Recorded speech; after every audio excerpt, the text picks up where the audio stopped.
Hi, I'm Jami Shapiro, and welcome to Grandma Has ADHD. I'm a certified senior move manager and owner of Silver Linings Transitions, where I help people navigate life's big transitions. But here's the thing, I spent years helping families move through change while completely missing the pattern that was running through my own life. I'm the daughter of two ADHD parents, the mother of three ADHD children, and yep, I have ADHD too. For years, I didn't have the language or understanding for what that meant. But becoming an ADHD coach and specialist, that's been absolutely game changing.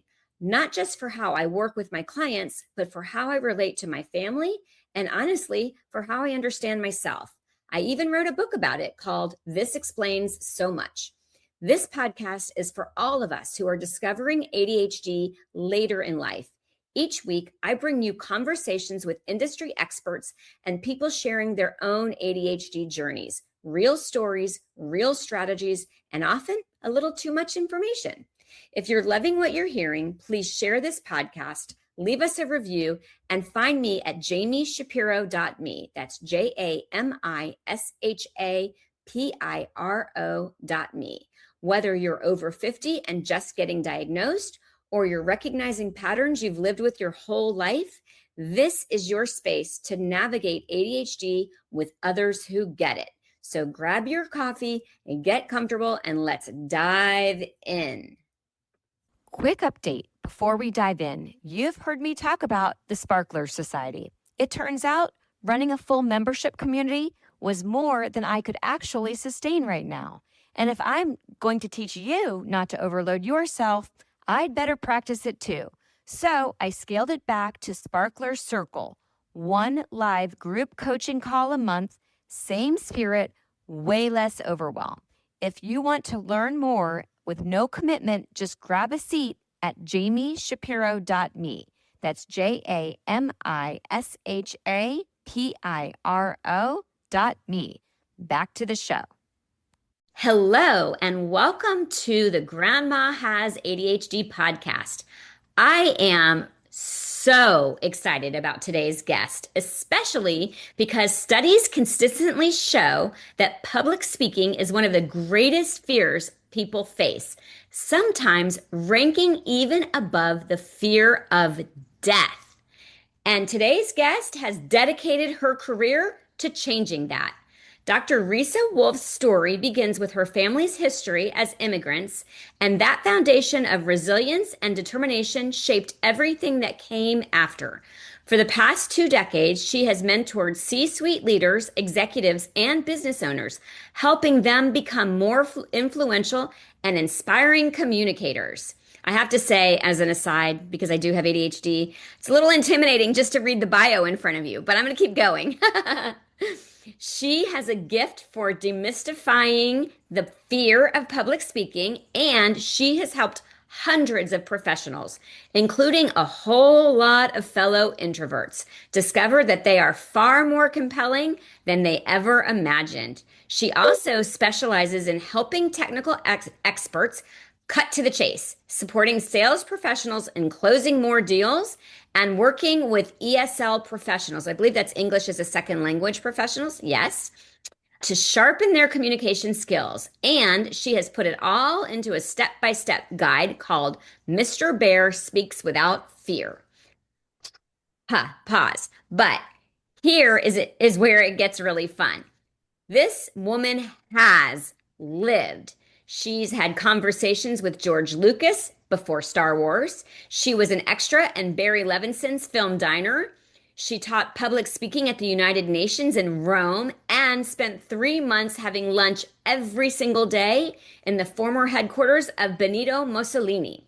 She knew Hunter S. Thompson. She studied mindfulness from Ram Dass after he published Be Here Now. She has traveled to Bulgaria and Yugoslavia in pursuit of ethnic dance, and she has personally seen 53 of the world's known Fabergé eggs. And somehow, she has checked off everything on her bucket list and achieved what she calls her lifelong goal of self-actualization. So I'm just in awe of that for a moment. I'm just going to stand and pause. And that was one of the reasons that I was so excited to have you on. Oh, and did I mention she is a self-described introvert?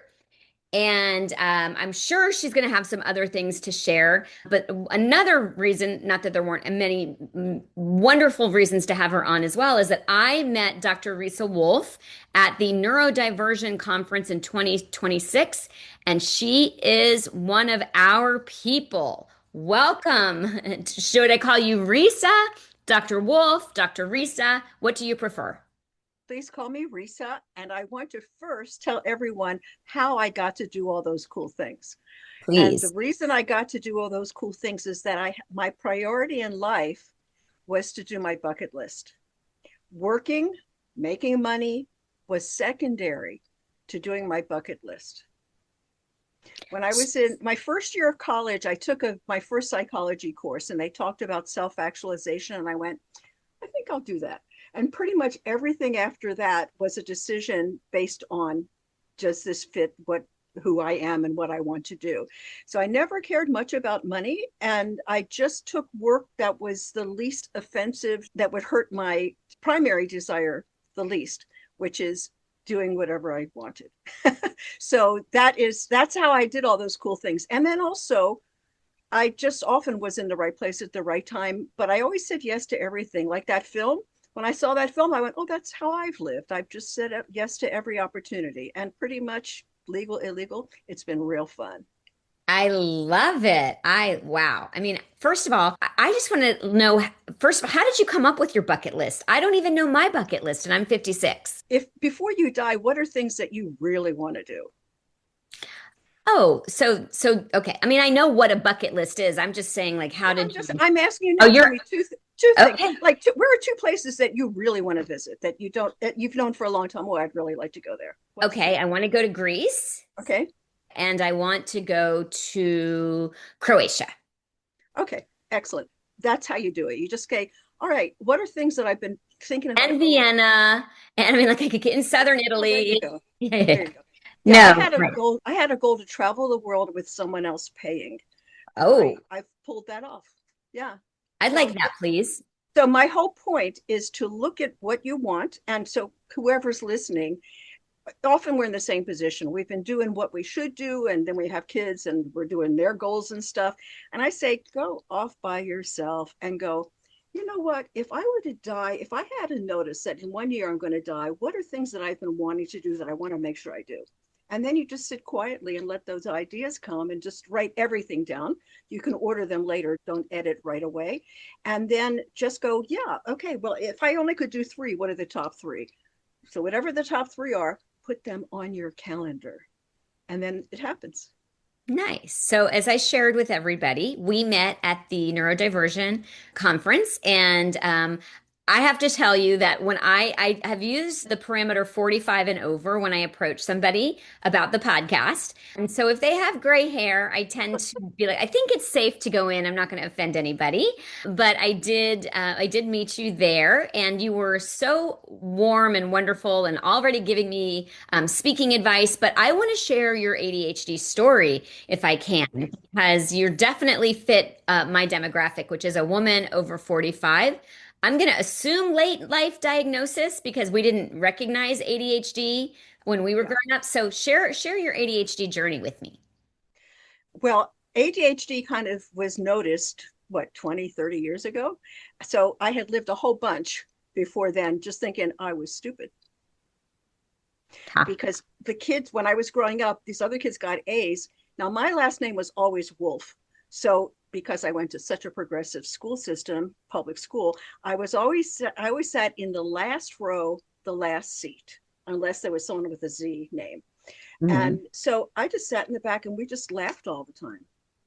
I just laughed my way through school and we passed notes. That's all I did all the time. And I knew the other kids got A's. And I knew I was horrific in math. Couldn't, when the woman spoke, it was like another language or something. So I I flunked can math, relate. couldn't get my driver's license because I flunked math, all that stuff. So when I was 25, something happened and I went, wait a second, I'm smart. Well, that's a long time to live thinking you're dumb. So that's my first aha was, wait a Mhm. second, I am smart. Didn't know anything else. And then when I was about 50 or 55, something happened. I met someone who said, well, let me give you this little test. And it turns out that I have a touch of dyslexia, which I know my brother has massive dyslexia. So I was never held back by dyslexia, but I have such dyscalculia, which is dyslexia with numbers, that this, I mean, like everyone was no, no, no, no, or yes, yes, whichever answer. And she said, she looked at me seriously and she says, I can't believe you've done as well as you have. And I think it's because I'm just a persistent kind of person. But still, in all, I can't play backgammon. If even making change in the stores just intimidates me, I have no idea about, did that happen 5 years ago? Or I have, so everything in that department doesn't work. It's empty. Mhm. And I have only recently said, well, it's empty because all of that brain power went to being creative because I'm quite creative.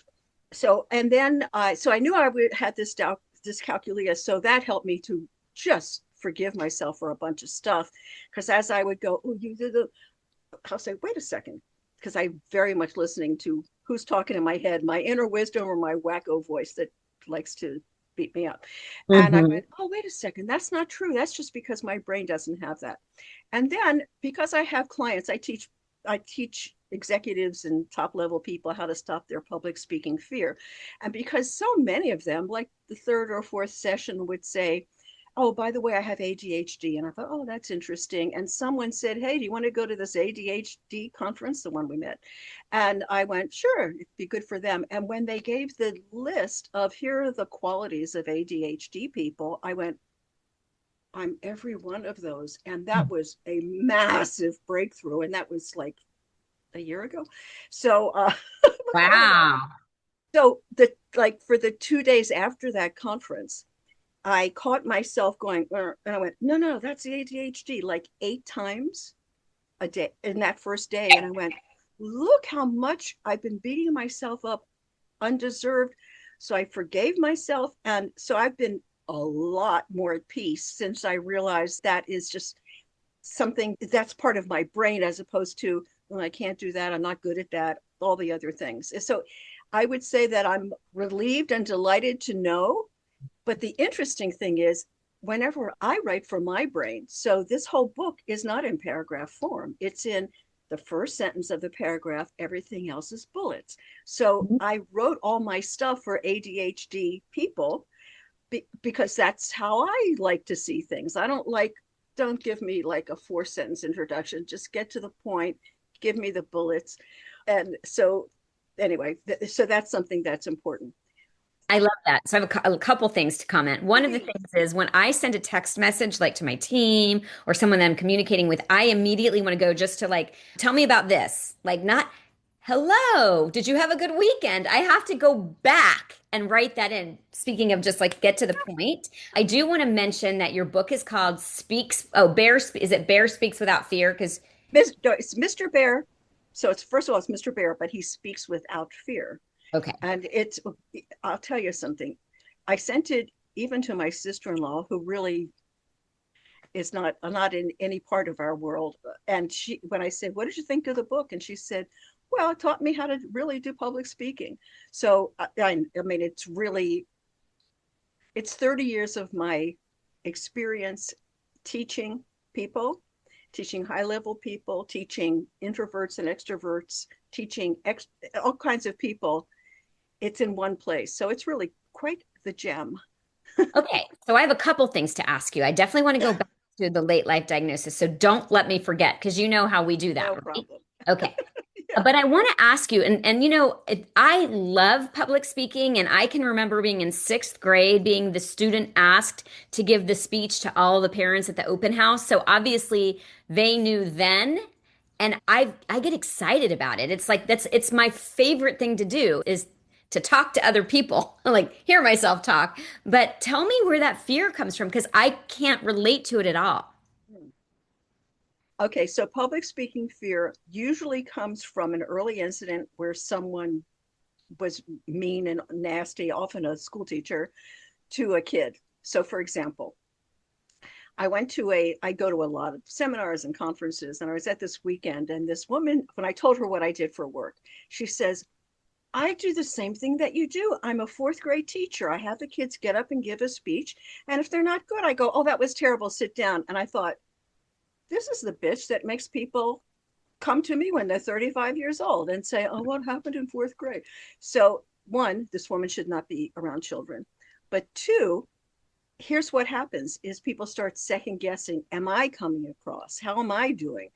Where public speaking, if you shift it from how am I doing to how can I help these people, which is why you love it. You love to help people. I love to help people. Mhm. And if you shift your view to I'm only here to help them, and some people will like it and some people won't. Well, that's where that rejection sensitivity with ADHD comes in because I have to please everybody. If anybody, and I've had this happen where I do a presentation and I get the feedback and it's like 10 overwhelmingly positive and one person is negative, or I don't know why she talked about ADHD when I was doing a downsizing presentation, then I will ruminate on that negativity. Like Yeah, that's the thing yeah, that that's a takes, mistake. I Okay, so know. here's why. In every group of 100 people, have you noticed that there are always some people who get you right away? Like Yes. maybe the top 10 or Like 20%. us, we get each other. Like in 1 second, we went, oh, okay. And then have you ever noticed in every group, there's a bunch of losers who are like, like afraid of, they're just dumb or they're stupid or they are mean or they're just wacko. Have you ever noticed in every group, there's a bunch of wacko or stupid or people who, like, I call them the lower 20%. Okay. I guess I've noticed that. I don't, I'm not going to go with stupid because I'm not around stupid people, but I am My around point mean, is, have you mean, noticed that judgmental. there are some people, like in every workplace I've been to, every, there's always one or two people, and I only train in for 25 years in corporations on site in their companies. So I'd have these groups of people, and I noticed in every group there'd be like one or two who were like, I kept thinking, how is this person still working here? I mean, I knew in 5 minutes they were like faking it. Mhm. They were asked questions like, well, how bad, or they'd repeat someone else's question. They were just fakers. You Mhm. know how you spot fakers right away. Mhm. No interest in pleasing them because anyone I wouldn't go to for advice, I'm not interested in them evaluating me. So pretty much I completely like those people, if they talk, I just see their mouths moving, but I don't listen. And the big thing in training is that my only goal is to keep the lower 20% from ruining it for the people who actually want to learn something. I love that. I mean, I learned from you when we talked at the conference, and now I love it. Okay, so I'm going to ask you a personal question because you said that I could, and that is, how old were you when you realized you had ADHD? Oh, oh, last year. Oh, I don't know how old So you are. I'm not going to tell you how old I am, but I will tell you that I'm older than you think. And it was a complete shock because I went to the conference for my clients and I knew I had this task, this dyscalculia, but I had no idea. So it was a revelation and huge, and it really has given me a lot of peace. So, just as a side note, I've really worked on having a peaceful life. So, anything that upsets me, I go, okay, why did that upset me? How can I either prevent that trigger from happening again, or how can I not be upset by that trigger again? Mhm. And that has been really my primary my primary work. My hobby has been working on Oh, myself. so And I I have can a see. very calm life. So now when something upsets me, it's really noticeable. And then I do the same thing because I really don't like upset. Right. Well, you are the poster child. I'm gonna take a pause, but I will say that you touched on it that that when you realize that you've lived your whole life with ADHD, but it was never discovered, there's the relief, like, oh, this makes so much sense now. And then there are people who will grieve what could have been. I know, see, and she, so if you're not seeing her, if you're listening, you're not seeing her. She just makes like a big shrug and it's like, yeah, okay, their problem, right? But I'm Yeah. going to No, no, say, no, no. I don't feel that way at all. I don't feel it's their problem. So this happened to, I joined, in my family is a bunch of compulsive, addictive people. Like in my family that I grew up in, when they were upset, they did not want to drink. They wanted ice cream. So it's alcoholics, except food is the thing. So, absolutely. so an alcoholic could be manifested in food or gambling or smoking or any of the addictions. So I got it. My brother didn't. But anyway, so after years and years of going to I don't know, zillions of programs. I bumped into AA for food, and Overeaters Anonymous, right? that's it. And I don't recommend Overeaters Anonymous. I recommend only AA because AA is what cures. OA, they never quite followed AA. But anyway, the point is that when I did that work, that was transformative. So if someone is dealing with any kind of addiction, if you come from an addictive family, just know it's inherited, and it's fixable with a lot of work. So the point is that I started to work on myself all along, and I forgot your original question. That's okay. My question, what, hold on, I'm going to get to it. It was, Oh, oh, oh, I said don't regret. Oh, the so relief. what I did was when I found out, like the first meeting that I went to the 12-step program, and I realized, oh my God, it's not that I'm incapable or a loser, or because, I lost weight successfully so many times and I couldn't believe I was gaining it back. I didn't know why. And I actually, I'd love to share the answer to that on this call. But I said, I cried because of all the years lost, but I also celebrated that I could live forward like this. And that you have to use self control because I can't change the past. But what I can do is look, I get to live the rest of my life knowing I have my brain doesn't work for food, for ADHD, for numbers and dates and spatial relationship. And that knowing I could live my rest of my life with freedom, I forced myself to only think that thought. Because if you let your mean mind go with what it wants to go, which is, I can't believe it, look how many years I lost, that would just not be helpful. So that would be an example of forcing myself when I hear the beating up part to go, hey, this is wonderful. I just noticed I'm beating myself up. And I can immediately change channels and go, yeah, but look, I don't have to do that forevermore. So I'm just going to tell you, like, and I've, done probably 100 interviews at this point, and you're definitely not the oldest person that I've interviewed, but I think that you are. I mean, you have just got such a great, that's why I couldn't wait to talk to you. You've got such a great perspective. So we're going to take a pause. And before we take the pause, I have something I have to share with you. And then Yes, I'm going to tell you what's going to come in the second part. So you're going to yes. share how you were able to conquer the food addiction. Because one of the things that I want to say is that people with ADHD tend to either struggle, and I can't remember, I think the percentage is 30% have some sort of substance addiction. And that could be food. It could be nicotine, by the way, is a huge, it's like a Ritalin. And so that's why a lot of us who had grandparents that probably had ADHD, we didn't recognize it because they were smoking their Ritalin.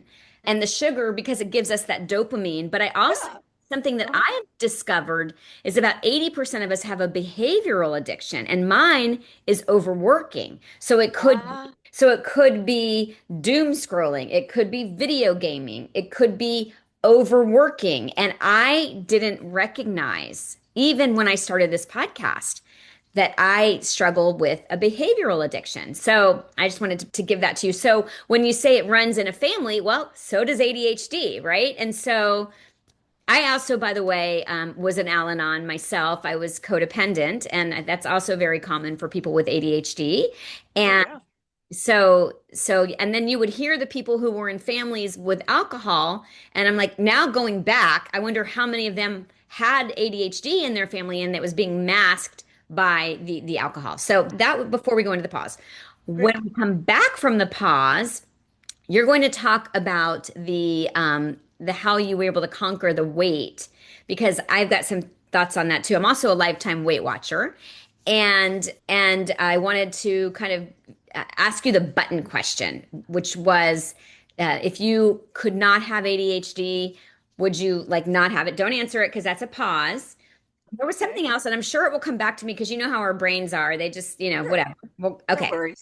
So before we take the pause, and I don't know if you know this, Reesa, but this podcast doesn't pay me any bills. I do it because I love educating people, and because the other big question, I want to just say this is, people will ask me, why does it matter? Why does it matter to discover you have ADHD later in life? So Oh, yeah, I know. You see the eyes go up. Okay. So having said that, this is a labor of love, and it is really just my intention to make people's lives better the way that my life has gotten better and my relationship with my mom has gotten better. I do have bills to pay. And so you will hear commercials that are inserted for my business, which is Silver Linings Transitions. And you may not even know this, Reesa, but I am actually the president of elect of the National Association of Senior and Specialty Move Managers. So people who are moving, it's a very daunting task. And especially for someone with ADHD or for seniors who are having to go through a museum of their lives and make decisions because we don't like decisions. We don't like big tasks. So you can actually go to NASM.org and you can find a move manager, a senior move manager in your area who's trained to really support older adults. And so that's the plug. And Silver Linings, we do that service in San Diego and in the Coachella Valley area. And then you'll learn a little bit about my ADHD coaching work and the Sparkler Society, which is actually, yes, so this is it. So when I was writing the first version of my book, which is This Explains So Much, I was just like, you've got to find community. And it was all of this advice and all of these things that people could do. And then it came to me like, wait a minute. I want to build a community, and the tagline is sort of like, let's get our shit together. And so it's really meant for women 45 and over who are navigating this new lens of, oh, so I have ADHD and I'm constantly doing this thing, or I'm constantly crafting and moving on to the next thing. So those are the commercials. And then lastly, I'm just going to ask you, if you're listening to this podcast, if you would please share it and like it, because that is how people find this. This is, by the way, my search grows continuously, organically. There's been no paid advertisement, and Apple hasn't picked it up yet. So it's really just, and I've been so blessed because it has gotten mentioned in a magazine. I've had some amazing people on, like industry experts and people like you, where I just get to learn so much. So we're going to take a pause. I'm going to take a sip of water, and we're going to come right back, and you're going to answer the weight loss issue, because that's going to be huge for a lot of people. And then the why does it matter, and the button question. So we're going to take a pause. And then, of course, we'll let people know if they want to work with you, how they can find you.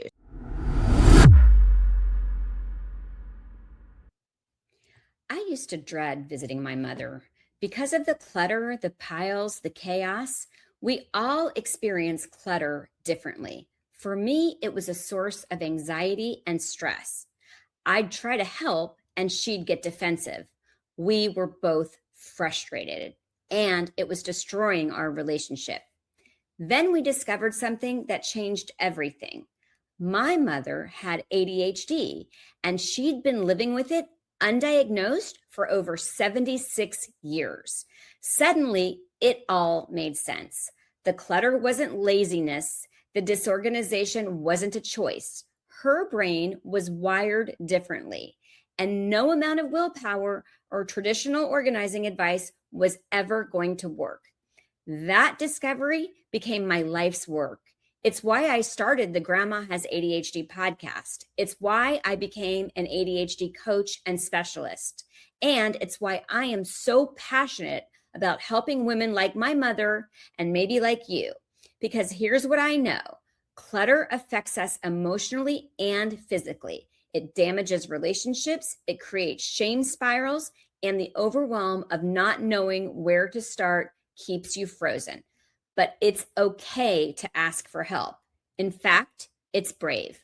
If you're in the San Diego or Coachella Valley area, my team at Silver Linings Transitions can come to your home. We'll help you tackle the clutter with compassion, not judgment. I also work with women virtually through one-on-one ADHD coaching. And if you are overwhelmed with clutter, I can connect you with trusted resources in your area. Visit jamishapiro.me to get started, or grab my book, This Explains So Much, on Amazon. My mother and I got our relationship back. You can get your peace back too. That's JAMISHAPIRO.me.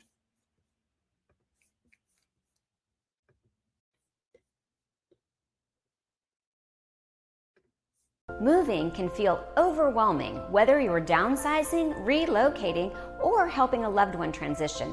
There are so many decisions to make, details to handle, and emotions to navigate.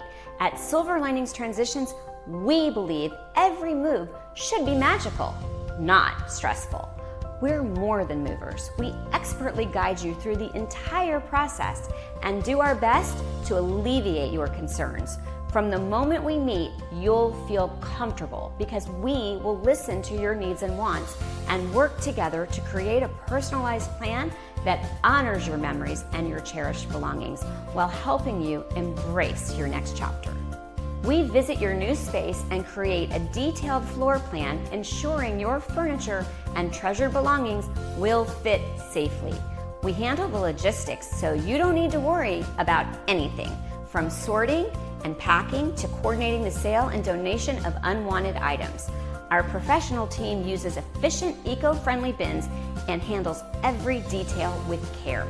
We coordinate with our vetted moving partners, oversee the logistics, and ensure nothing is left behind, even packing your refrigerator items. Here's where the magic happens. We don't just unpack, we recreate the feeling of home. Using photos from your previous space, we thoughtfully arrange your furniture, hang your pictures, and set up your kitchen and bathroom so everything feels familiar from day one. When you walk into your new space, it's not just moved in, it's home. Your coffee pot is ready, your favorite photos are perfectly placed, your bed is made, and your new chapter begins with comfort and joy instead of chaos. This is how Silver Linings Transitions makes moves magical. We handle the emotional lifting and the logistics so you can focus on what matters most, settling into your new home. Because every move deserves a silver lining.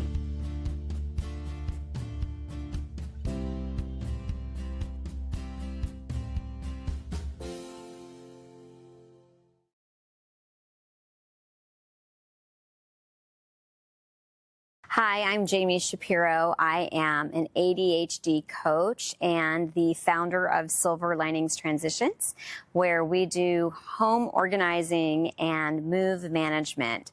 And, I did not know that I had ADHD for years. And I remember personally hiring an organizing company to come in and help me because I could just never get it together. And it really wasn't until I understood ADHD and its impact that I realized why. And so I wrote a book, This Explains So Much, Understanding Undiagnosed ADHD, because I just feel like there's so many answers that people don't even know that they're looking for, especially generations of women who grew up thinking that ADHD was just for the hyperactive little boy. It turns out it's not only a body that can be hyperactive, but it can be a mind that's hyperactive. So you can have a wonderful day and you can have something wonderful happen, and then that one negative thing that happens is going to be the thing that takes you into that spiral, and it's going to be keeping you up at night, and you're going to be ruminating on it. And I think that, we as women carry so much shame and so much how it's supposed to be. I'm supposed to have it together. And I remember that was the case for me. I remember, how is it that all of these women have so much consistency and their kids get the sticker charts and everything seems to run well, and I'm the one that's missing parent-teacher conferences and my house, is always in chaos. And then again, that negative self-talk. So my mission is really to educate people who have no idea that ADHD has the impact that it does. And it's to connect you to other people who get it and who will make you feel that you aren't alone, you're not crazy, you're not lazy, you're not stupid, you're not too much. You just have a brain that was wired differently. And I can't wait for you to join me in the community that I'm building, the workshops that I'm creating, the book club that I'm hosting, because I know that I am going to make a profound difference in your life. So we are back. We are back with Dr. Reesa Woolf. And in the break, for those of you who have heard me speak before, you know that we struggle with rejection sensitivity, which means that rejection hits us harder than the average person. But we also have something called recognition success euphoria. And so Reesa started to say something to me, and I said, hold that thought. You need to say that on camera because it's going to just make me feel really good. So go on. I'd be delighted to. And what I said was, oh, Jami, this is so enjoyable. I've been on so many podcasts, and about a third of them, they just talk about themselves and don't want to hear the guest at all. And you're actually asking, you're listening and asking the questions that your listeners want to know. And I'm quite enjoying this. And it's a delight for me to share what I've learned over the years. Well, you really are one of those podcast guests that I love that I get to learn like one on one. Okay, so first we're gonna leave the weight loss one till the end because I have a feeling, especially us middle aged and older women, weight can be a big struggle for most of us, and everybody's looking for the panacea. That's why so many people are on the GLPs and all of that now. So I want to save that for last. I won't go on it because yeah, anyway, that's a side conversation. And I guess they're not going to sponsor my podcast when I do get sponsors. But so first answer the button question. If you now that you know you have ADHD, would you just get rid of it and not have had it or have it ever again? The benefits of having ADHD is that we're remarkably creative and compassionate people. And because I'll speak for myself, I know that I'm unusually creative and compassionate. A lot of the compassion comes from the fact that I've been an outsider or have felt stuff. And so I go out of my way in a group to walk to the person who no one's talking to. Or it gives me, like, working right now, I only work with high level people who, like corporate executive types who have public speaking fear, shockingly, after all these years. And I would say that every time I hang up, I'm gleeful. It's like it gives me such joy to do that, to be a catalyst in someone's life and know that their life is going to be better. And people say to me, hey, you know what, my public speaking's better, but I asked out this girl I've been wanting to ask out for a year, and I went, oh my God, I'm doing more. So when you fix that long-term social anxiety issue, a lot of things open up for people. So I don't know if I would change it or not. There's nothing particularly that I'm missing that I need. So I would say no. I think it's okay because my creativity and my kind of free spirit behavior Mhm. has made this life fabulous, Yeah. actually. I love it. I love it. And do you remember at the conference, and I don't remember who the speaker was, but she did a presentation and she was showing like biceps on a man, and one bicep is like overly developed and huge. And I think it was like asynchronous or something. I can't remember what the word was. And then the other bicep was like really, really thin, and how you could be like for instance, a lot of people with ADHD might excel in academics, but they might struggle socially. Or so like to you, you are incredibly creative and obviously got a PhD, so you're bright. Obviously you're not doing any math for a living, right? So yeah, and I do think we have that balance. So okay, so the next thing that I want to ask you, and it drives me crazy when people say, why does it matter?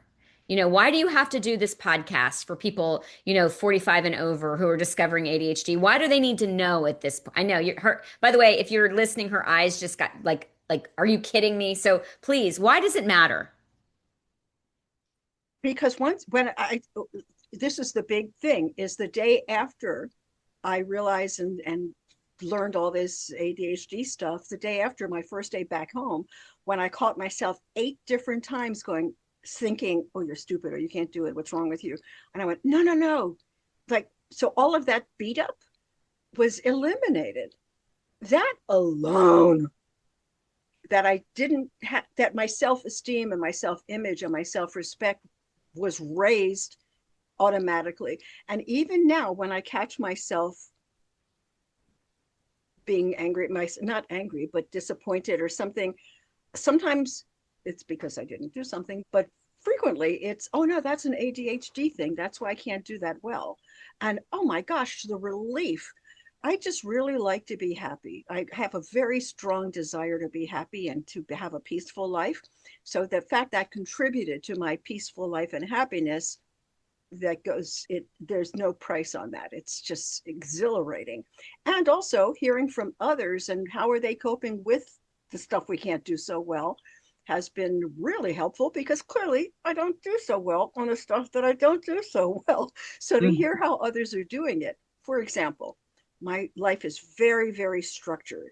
I absolutely go to bed at a certain time and get up at a certain time. That was loosey-goosey before. My food is extremely structured. I know I'm going to have a certain amount of protein and good things that I don't eat between meals. That's absolutely structured. I get up and my mornings are kind of peaceful. I listen to a book or a podcast or do something good for myself in the morning. And then I get to work and I work. And usually I get up very early. So usually like 1 or 2 in the afternoon, I'm done. And then I have the whole evening free, which is just right for my value system. And so I've learned a lot of those things about structuring and forcing myself to do it. And the last thing I'll say is this: when my intuition or my gut feeling or I get this hunch, I know that that is my inner wisdom. And when I do what it says right away, my life is so much better. And when I don't do what it says, my mean mind just kind of says, well, I don't feel it, I don't want it, I can do it, like all that stuff. My life isn't as good. So kind of forcing myself to go, oh, good idea, and I do it right then and there. That has been, I would say, the biggest thing in the last 3 years, to realize, hey, that part of me knows better than me, and if I listen to it, my life is always way better. And to Mhm. see the evidence of that has been a big motivator. But I still live on both sides. I love it. Okay, so answer the weight, how you've controlled the weight. And by the way, if you're not listen, if you're what most people listen, Reesa, but every once in a while we get a clip, and there are people who like to watch it on YouTube. But I asked Reesa the question, and she kind of rubs her hands together, like, "Ooh, let me give you the good stuff." I didn't describe it well, but go. Okay, I can't wait to hear what the solution is. I've battled my Uh-huh. whole life as well. Okay, so with an alcoholic, everyone knows that when they drink, or most people know that when people drink alcohol, people who are alcoholics, if you look at any brain studies, an alcoholic's brain is different. It has alcohol, it has addiction in it. So Mhm. once I knew, oh, my brain has addiction, it made it a lot easier for me to accept, because I was not happy about the fact that my brain was addicted. And then when I kind of realized, oh, well, let's move on from there. So with an alcoholic, when they drink, two things happen. Their brain, something happens to their brain and they start craving. And Mhm. something happens to their body. The alcohol gets turned into sugar or whatever it is, but their body starts craving. And it's similar to, I know that when I have to go to the bathroom really bad, I can't think of anything else. I just have to go to the bathroom. And that's how an alcoholic feels when they're having that kind of craving. Mhm. They will step on your face to get to that alcohol. Addicts are exactly the same. So people who have been in Alcoholics Anonymous, when they stop drinking, they start overeating, or they start realizing they overeat because they're still self-medicating. Yep. When you do the 12 steps, by the way, you stop self-medicating. So it's worth doing the 12 step in AA. Don't go to anything else.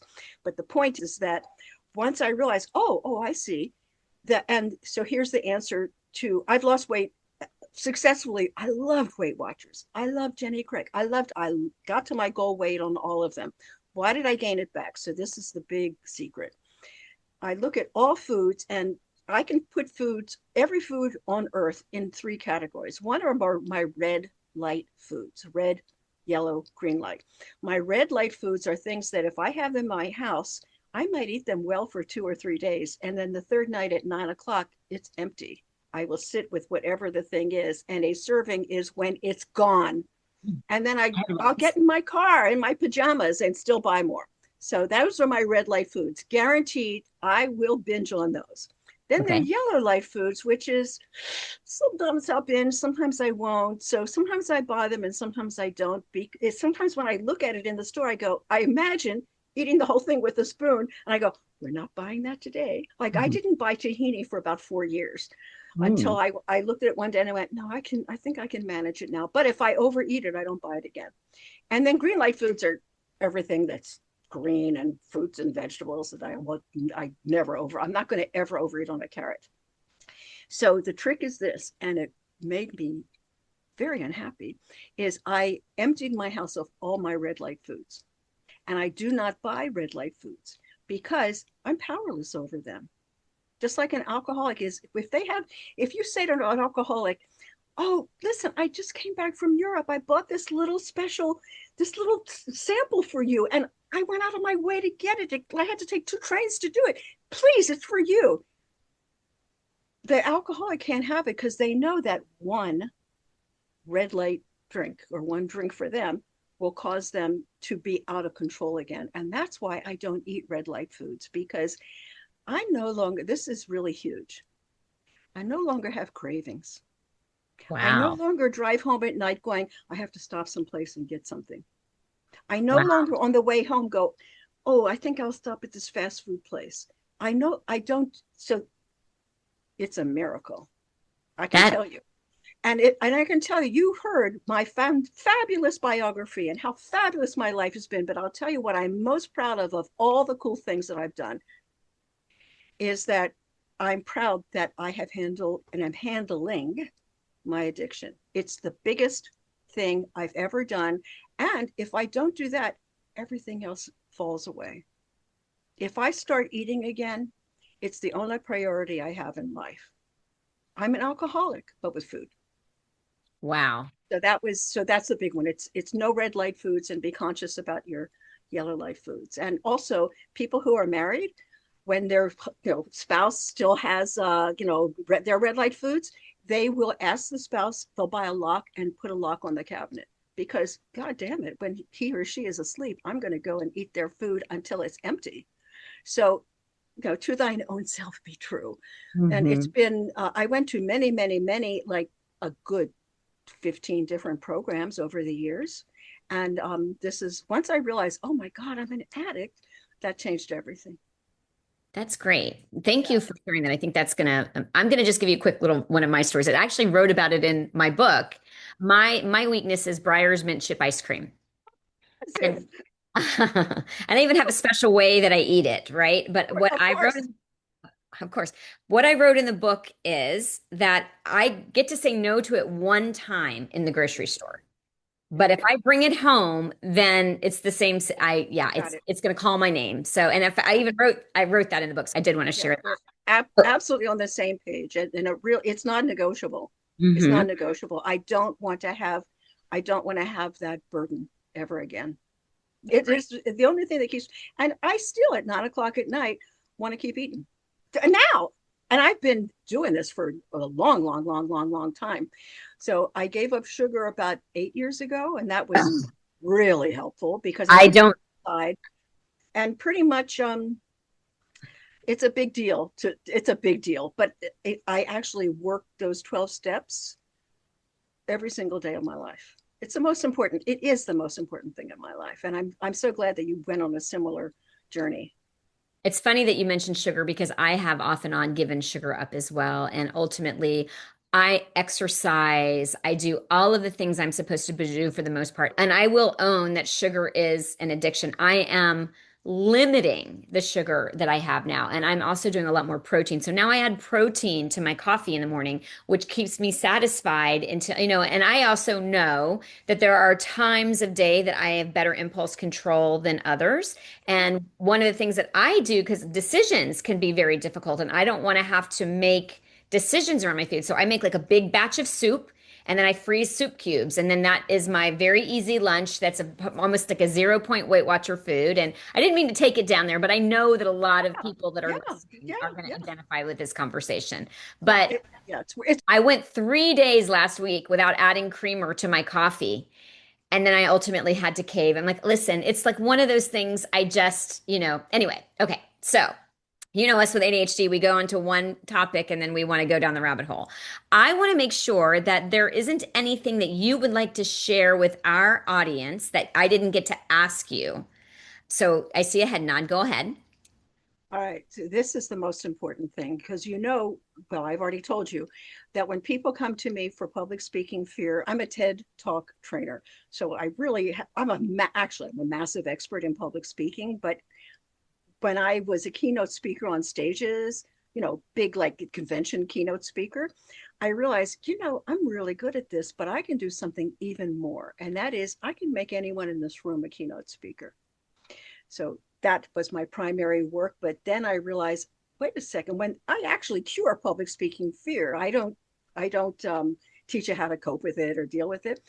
And once I started to do that, and people they would get fixed, they would sometimes go back to their old thinking of, I'm not okay, and all the other things. And you just have to really get yourself to notice, when am I thinking my old thoughts, and come back to, yes, but today I'm not that. Today, if that fourth grade teacher were in the classroom, we're in a meeting today, that I'm 35 or 45 years old, and she did that to me, what would I do? So this is, I'll tell you something, to be happy, you have to really work at it. In my experiences, I have to work at it. When I think of a new realization, like, oh, I just realized I'm blah, blah, blah, blah, I put that on a sticky and I put it in various places in my house. I put it on the dashboard of my car. I like to just inundate myself, immerse myself in what is accurate thinking, so that I can notice when the icky old wrong error thinking comes up, I can switch it over. It's a lot of work, but as I said, it's been my hobby for a lifetime, and it's completely worth it, because this is how it ends up. I'm just like, I do a lot of interviews. I meet a lot of amazing people, but I have to just tell you, I am beaming. Our phone call is, I mean, you were like the poster child for, what I hope that someone who discovers that they have ADHD. And that was the last question that I wanted to ask you is, obviously you are a little more self-actualized than the average person, and you do have a really good handle on what you need and who you are and how, so I would say significant, like A plus in the category of schooling. But, Thank you. when, a lot of people who are coming to this podcast are new to this conversation, and they are having, and I use my mom as the avatar, because my mom and I had an estranged relationship the majority of our life. My mom happens to be very bright, but never finished college, even when she had opportunities for tuition reimbursement for her company, and the company that she absolutely hated would call it the golden handcuffs. And she was in her 40s. And at that point, I'm like an adult. Why aren't you going back to school, mom? I don't understand. And she would say, I can't concentrate. And of Yeah, course, yeah. I thought that was a her problem, right? And now I know that it was undiagnosed ADHD, her whole life. And we've made such a peace with our relationship that I mean, people who know us can't even believe that we have the relationship that we have. And it's genuine. I mean, I feel horrible because I was one of those people shaming my mom.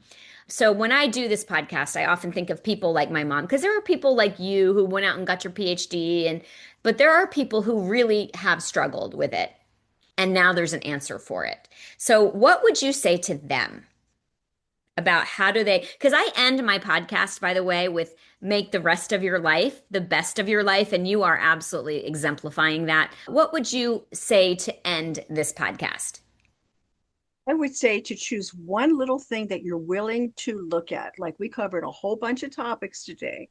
If you're taking notes, look over your notes and go, if I could do only one of those things and make them better, which one am I willing to do? Which one would not annoy me? What would annoy me the least? Whatever that is, circle it and then work on that. Listen to Jami a lot, because clearly she knows stuff. And I would personally sign up with you as my coach. I respect you, and I'm pretty fussy. And the point is that if I have something that isn't working in my life and someone can help me fix it and my life will be better, man, I am on it. So don't listen to any person in your life. Don't ask the person you live with, should I do this? Because they don't have ADHD, and they They don't know how might. much you're suffering. Mhm. So I would say that, as far as, wanting to help other people with it, don't take any of this work for helping other people. Take it to help yourself, because then when you model how you've changed, people will go, what did you do? And then they are interested.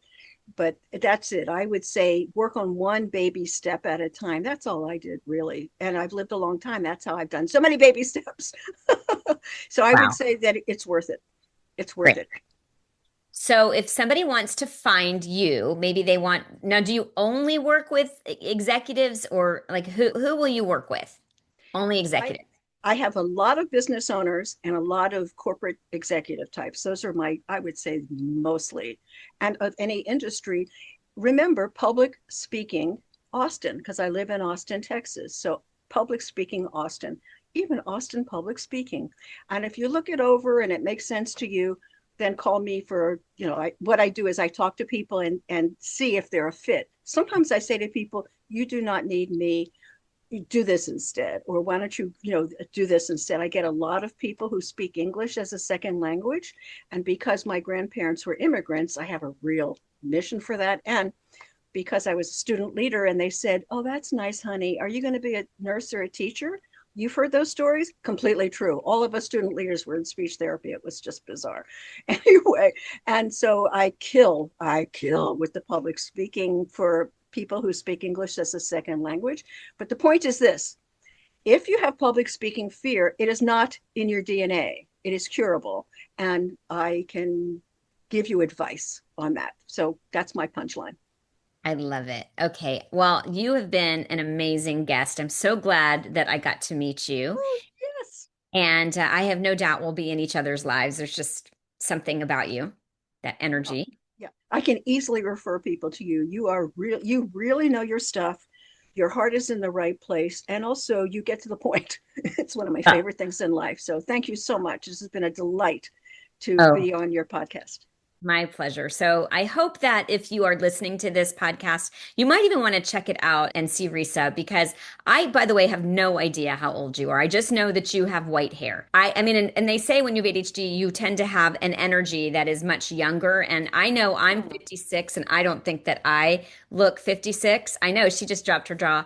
And I have to tell you, my fiance is 9 years younger and he can't keep up with me. So thank you all for listening. Thank you so much, Dr. Reesa Woolf, for being so open with our guests. It's been a wonderful interview. My pleasure, Jami.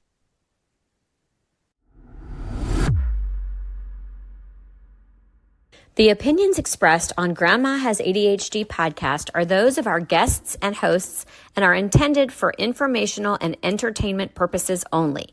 This podcast does not provide medical advice, diagnosis, or treatment. The content discussed in this episode is not a substitute for professional medical advice, diagnosis, or treatment. Always seek the advice of your physician, mental health professional, or other qualified health provider with any questions you may have regarding a medical condition or mental health concern. Never disregard professional medical advice or delay in seeking it because of something you have heard on this podcast. If you think you may have a medical emergency, call your doctor or emergency services immediately. The host, guests, and producers of Grandma Has ADHD do not assume any liability for the content of this podcast. Listen at your own discretion.